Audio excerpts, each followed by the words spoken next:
El mundo moderno y contemporáneo se ha caracterizado, entre otras cosas, por una intensa circulación de datos y anuncios publicitarios propios de la información, la difusión y la comunicación de estos tiempos.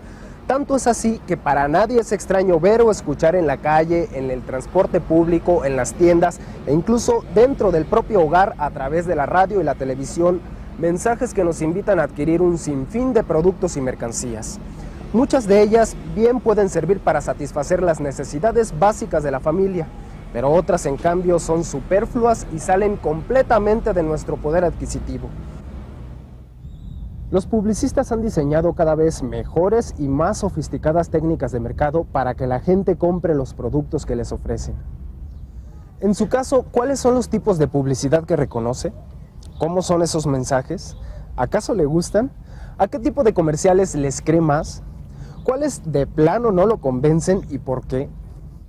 En la sesión de hoy trataremos de explorar cómo es que actúa el consumidor del final de milenio frente a esa avalancha de mensajes que producen las compañías publicitarias. ¿Usted cómo cuida su salario? ¿Cómo distingue una necesidad básica de una creada? ¿Qué sabe acerca de los derechos del consumidor de cómo defenderse? Comuníquese con nosotros, ya sabe que deseamos conocer sus opiniones o dudas. Los datos aparecen en sus pantallas.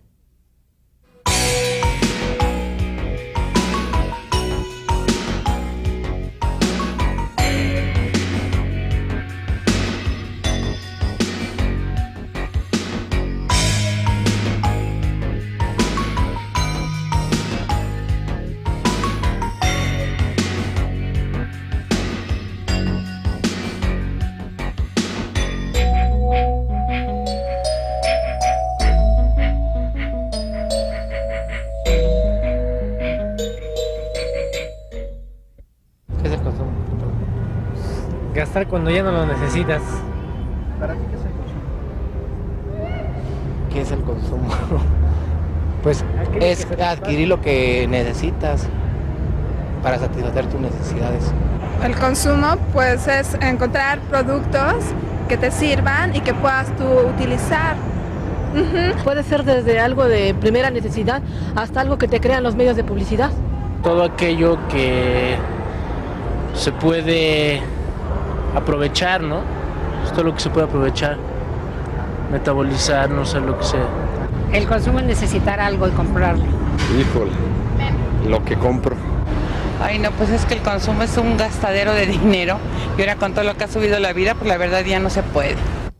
Podemos decir que el consumo es un acto de adquisición de bienes o servicios para satisfacer cualquier tipo de necesidades, orientadas a la reproducción de los seres humanos, ya sea como individuos, como familias o como colectividades mayores, es decir, como comunidades, localidades o municipios. Las necesidades son muchas y muy variadas, pero en nada se comparan con la gran cantidad de medios y satisfactores que existen para cubrirlas. Saber en qué consisten las necesidades de los hombres y mujeres es un buen principio para averiguar qué es eso del consumo. Hay muchas formas de clasificarlas. Por ejemplo, en una familia las necesidades pueden ser básicas y otras que son suntuarias. Las primeras corresponden a cuestiones como la alimentación, la salud, la vivienda, la educación, el vestido y otras más. En el caso de la alimentación, pongamos por ejemplo que para algunas personas es más importante tener que comer que tener una licuadora o un extractor de jugos. ¿Cuáles otras cree usted que son también necesidades básicas? Por su parte, las necesidades suntuarias tienen que ver con bienes que aún sin tenerlos, el ser humano puede seguir su vida diaria. Son artículos de los que podemos prescindir como ciertos tipos de autos, teléfonos, perfumes, bebidas, relojes, ropa, o también pueden ser artículos que no sirven a los requerimientos más importantes, tales como un sinfín de mercancías que se adquieren por baratas y no por útiles. De esas que compramos por la calle o a la salida de los cines. La comida chatarra, golosinas y frituras también es considerada en la categoría de las necesidades creadas por la industria comercial.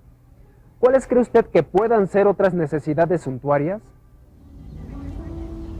Una vez aclarada la diferencia entre necesidades básicas y no básicas, es importante identificar las más indispensables para la familia, pues ahí radica un principio fundamental para saber comprar y por lo tanto para saber consumir. La publicidad en ocasiones parece como una avalancha que todo lo inunda, nos agobia y muchas veces nos desorienta. Ante esto, ¿qué corresponde hacer como consumidores? ¿Cómo contrarrestar la influencia de los comerciales en los hábitos de consumo? Las opiniones sobre la influencia de la publicidad en el presente son muchas y muy variadas. Aquí pueden sintetizarse en dos posiciones extremas. Una que destaca sus virtudes y otra que la acusa por deformar la realidad y fomentar el consumo indiscriminado. Sin necesidad de ir a esos polos, es importante reconocer en la publicidad una función positiva y benéfica al informar sobre datos específicos de los productos que anuncian. Con ello, los consumidores tienen más y mejores elementos para formar criterios de compra útiles y eficaces. Pero cuidado, también la publicidad puede sorprendernos al alterar la imagen de la vida y sus valores con sugestiones o estímulos sobre artículos y productos. Costumbres o tradiciones que no corresponden ni a nuestra cultura ni a nuestra realidad, con lo que la labor publicitaria puede tornarse contraria a nuestros intereses y necesidades. ¿Cuáles son los criterios que sigue usted para hacer una buena compra? El poder de convencimiento que ejerce la publicidad es especialmente penetrante en el caso de la televisión, cuya imagen publicitaria va dirigida a todos los sectores económicos y sociales sin distinción de edades o sexo. La radio, los anuncios espectaculares en la vía pública, los periódicos, revistas, folletos y la publicidad directa que se emite por correo siguen a la televisión en capacidad de penetración y convencimiento. En cualquiera de sus formas, la publicidad ejerce influencia sobre los receptores. Por eso es importante saber reconocer lo que es más conveniente para la economía doméstica. Hay que tener cuidado a la hora de elegir. Si el objetivo principal de la publicidad es vender, también es cierto que para lograrlo fomenta hábitos de comportamiento. Es decir, con el ánimo de hacer que la gente consuma la publicidad, ha pretendido configurar gustos estéticos. Por ejemplo, al diseñar el modelo perfecto de la mujer, del hombre o de los niños. O bien el modelo ideal de madre y padre.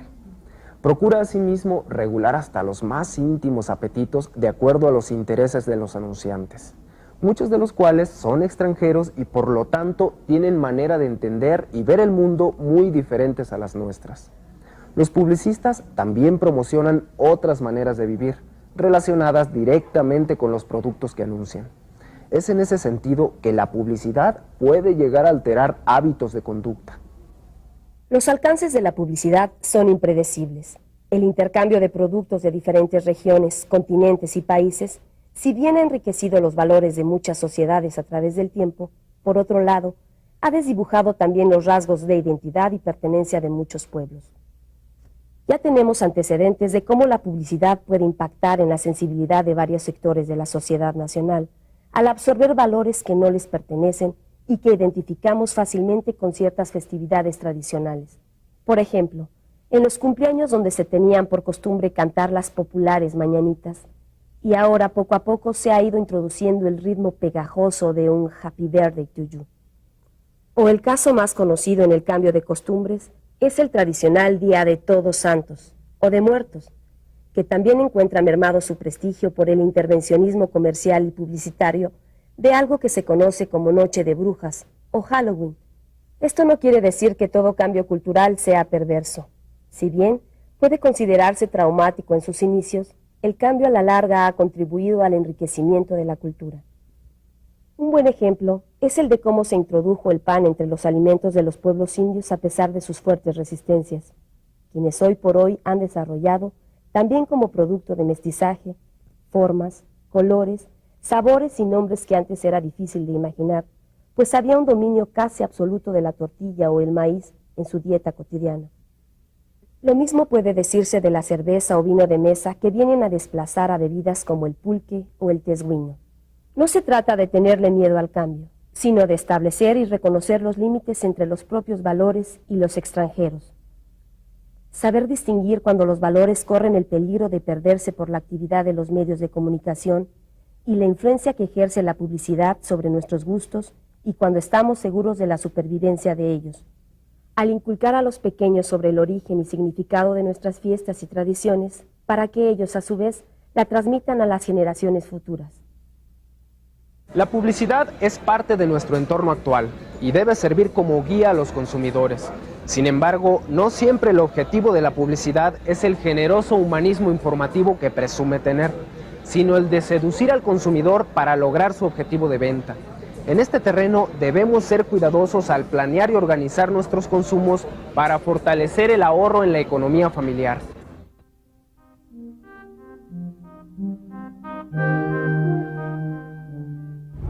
Bueno, porque sí tiene precios más baratos.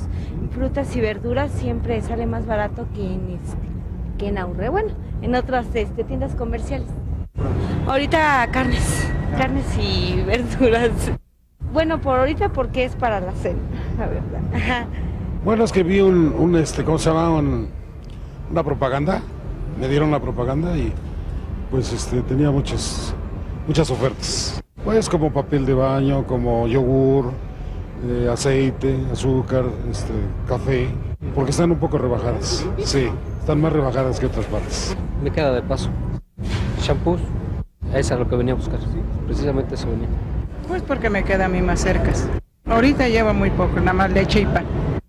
Pues porque el pan está un poco más económico. Porque lo vi en el periódico en oferta, el carrito del garrafón, ropa, están rebajadas. Los mercados son espacios públicos donde podemos observar una gran variedad de productos de muy diversa procedencia, no solo nacionales, sino también productos internacionales.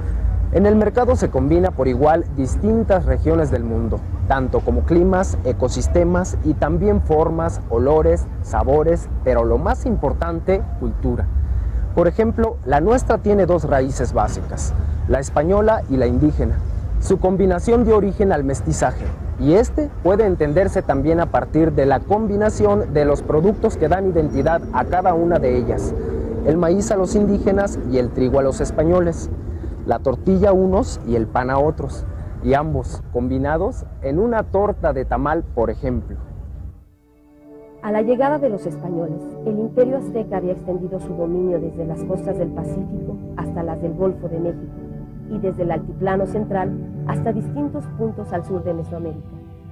Ese control territorial se correspondía con las rutas comerciales y tributarias que alimentaban a los ricos y tradicionales mercados. También conocidos como tianguis, en estos mercados se intercambiaban una cantidad inmensa de productos provenientes de los puntos más recónditos del antiguo imperio mexica. Uno de los más prominentes fue el ubicado en Tlatelolco y del que los cronistas y conquistadores como Bernal Díaz del Castillo o Hernán Cortés se refirieron sin ocultar sorpresa. Asombrados quedaron ante la multitud de gente y de mercaderías que en la plaza había y del gran concierto y recogimiento que en todos tenían. Y añadían que para acabar de ver e inquirir de todas las cosas que allí se vendían, porque eran tantas de diversas calidades, que en 2 días no se vería todo. La admiración de los peninsulares tenía que ver con la disciplina y la reglamentación interna del mercado, pues por ejemplo, no estaba permitido comerciar fuera de sus límites. Todos los productos los ponían en un lugar fijo de venta. Esta se hacía de acuerdo con medidas o por pieza. Para su control existían inspectores. También había tribunales encargados de dirimir las diferencias entre compradores y vendedores, y se encargaban de la justicia general dentro del mercado, y los precios de las mercancías eran impuestos por los jefes de los comerciantes, que generalmente eran acaparadores o nobles que acumulaban los productos. Ignoramos cómo voceaban entonces sus mercancías los comerciantes, pero sin duda algo decían del maíz, frijoles y bledos, de sus alegrías pues, del cacao y del algodón, de sus chiles y verduras, pipianes y flores, de sus tunas y nopales, de sus acelgas, vainas y otras hierbas. Ya en la colonia, en las culturas fundidas en el mestizaje, los productos nativos y los recién adoptados se daban cita en los mercados y con ellos surgió otra forma de venta, más picaresca que se extiende hasta nuestros días. Al correr de los años surgen otros personajes, entre el siglo pasado y el presente, vendedores, pregoneros como Pito Pérez. También hacen aparición sonidos que recorren las ciudades e identifican algún producto, como por ejemplo, ¿quién no recuerda el característico silbido del camotero? O el triángulo que anuncia pepitorias, o el grito ensordecedor del merenguero, las campanas de los helados, o la música de feria de gelatinas y el pitido de los globeros. En la historia del país, La distribución de los productos necesarios para la sobrevivencia ha sido muy rica por la cantidad de cambios y transformaciones culturales que ocurrieron y de hecho continúan sucediendo. Si bien subsisten algunos mercados con fuerte tradición indígena, las formas de organización interna han variado significativamente. Es el caso de los jueces que antes tenían cierta independencia para administrar la justicia en el interior de los tianguis y que hoy son sustituidos por inspectores de diversas dependencias de gobierno, como son de la Secretaría de Salubridad, la de Hacienda o de la Profeco que usted ya conoce. En la vida cotidiana adquirimos bebidas, comida, ropa, juguetes y también jabones o detergentes, además de un sinnúmero de productos.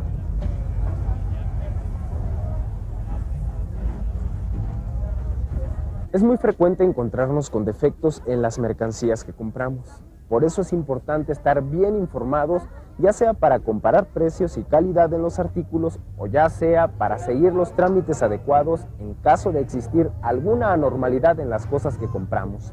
En México contamos con instituciones dedicadas a orientarnos y a proteger nuestro poder adquisitivo. Una de ellas es la Procuraduría Federal del Consumidor, Profeco.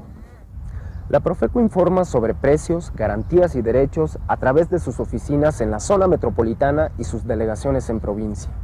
Promueve orientación y respaldo relacionados con una cultura de consumo sana y provechosa para la economía familiar, como los talleres de tecnologías domésticas y las organizaciones de consumidores.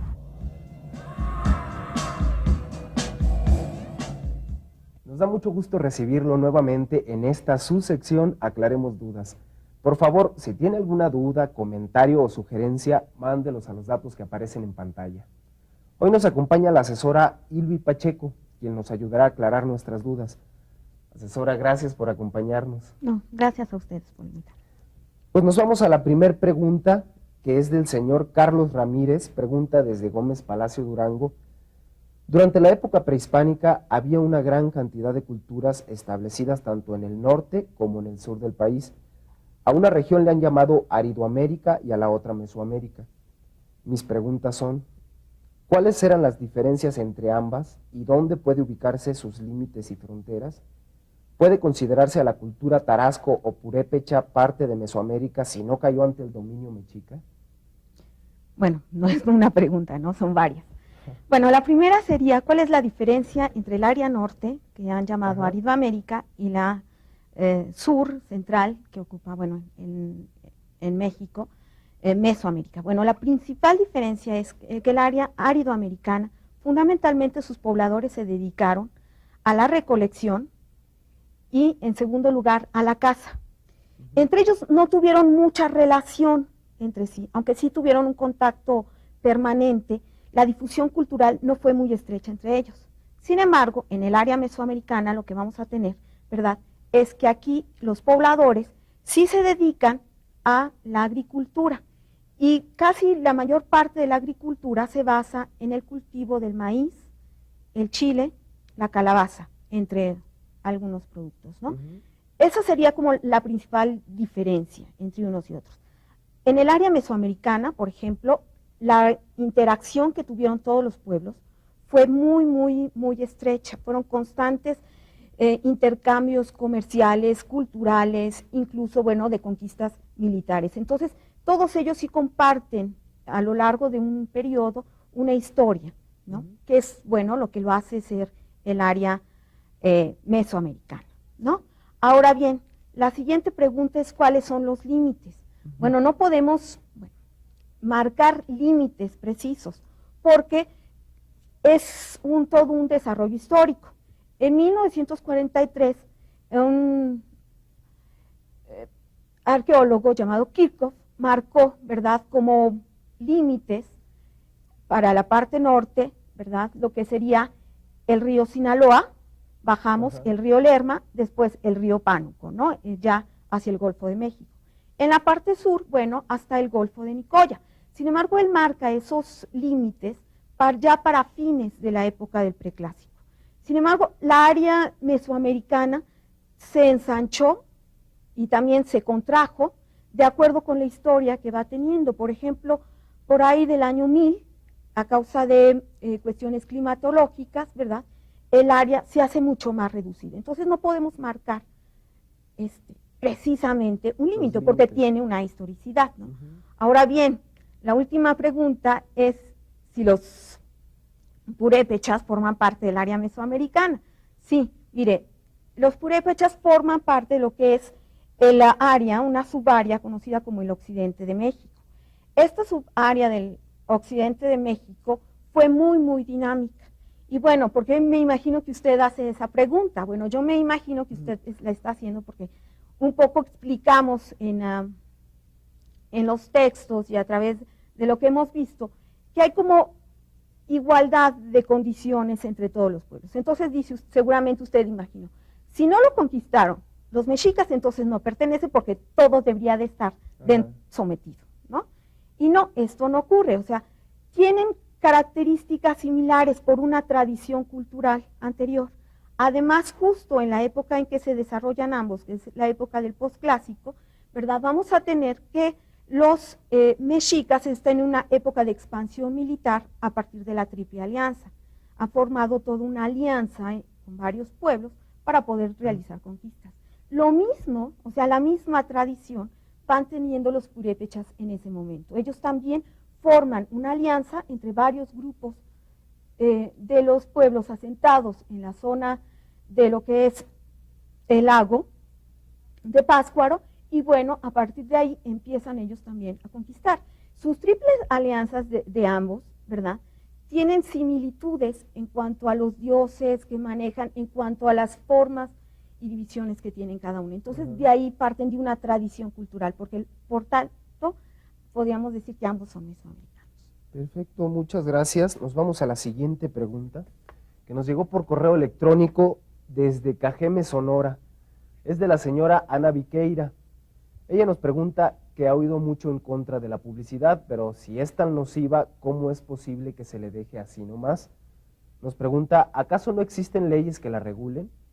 ¿Hay manera de disminuirla, quitarla, o debemos conformarnos con la idea de solo evitarla?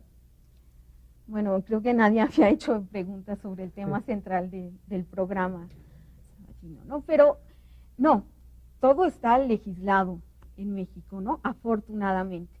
No sé si usted recuerda que durante toda la semana se hicieron algunos ejercicios precisamente con lo que es la Ley Federal de Protección al Consumidor. La Ley Federal de Protección al Consumidor, en su artículo, en su capítulo número 3, precisamente tiene un apartado sobre la información y la publicidad. Y bueno, de manera muy, muy general, todos los artículos van encaminados fundamentalmente a que la información que te den, ¿verdad?, debe de ser veraz, no debe de mostrar contradicciones y debe de ser comprobable, cosa que es muy, muy importante.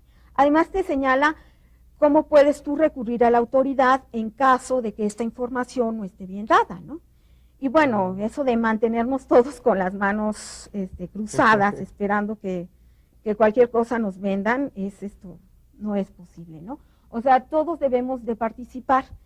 Y bueno, un poco cómo podemos participar. Y bueno, aquí viene una parte precisamente de lo que dice la ley, ¿no? O sea, toda la información que nos dan puede ser comprobable, ¿no? Entonces, nosotros al usar un producto, si notamos que este producto no está cumpliendo con lo que se nos marca, bueno, podemos tener el valor civil y ciudadano de hacerlo valer, ¿no? Ajá, claro. Y otra cosa que se me olvidaba, que es muy importante de la publicidad, es que debe de ser muy, muy precisa y no prestarse, ¿verdad?, a varias interpretaciones o confusiones, como puede ser el caso, por ejemplo, de los cigarros, que antes tenían la leyenda, ¿no? Esto puede ser nocivo para la salud.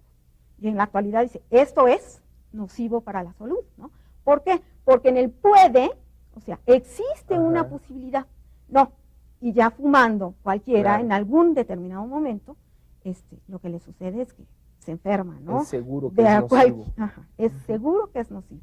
Entonces, es muy importante revisar todo esto, de todo lo que compremos o adquiramos en las tiendas y tener, bueno, estar seguros que eso es lo que se señala, es lo que se nos está vendiendo.